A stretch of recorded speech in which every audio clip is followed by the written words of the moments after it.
Ես կարծում եմ ընդդիմությունը հայտնվել է մի այնպիսի ճգնաժամային իրավիճակում, որտեղ պետք է փորձի փողոցային պայքար գեներացնի եւ դա փորձում է անել ազգային ժողովի միջոցով։ Ինչպես։ Եթե ազգային ժողովում վիճում եք, փողոցը կակտիվանա։ Ըստ էության իրենց պատկերացումներն են այդպեսին, այդպես եղավ նաեւ անցած տարի, երբ հունիսի 12-ին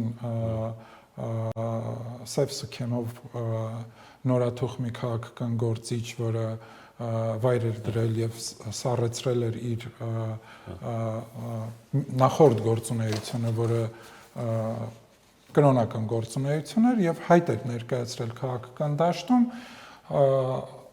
հունիսի 12-ին փորձելով իրավիճակը թեժացնել խորհրդարանական ընդդիմության ծրագրերի հետ։ Հունիսի 12-ին փորձելով իրավիճակը թեժացնել ազգային ժողովի մոտ եւ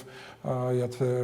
հիշում եք, այդ օրը նաեւ կառավարության հարց պատասխաններ եւ փորձում են այսպես ազգային ժողով փողոց պայքարը ազգային ժողովի միջոցով գեներացնել, բայց քանի որ օրակարգ չկա եւ օրակարգը կեղծ է, հետեւաբար օրակարգը ընտրություններն են, նոր դեմքեր, նոր բեղեր, նոր անուններ, նոր ձևեր, որևէ կերպ ոչինչ իրենց չի օգնում։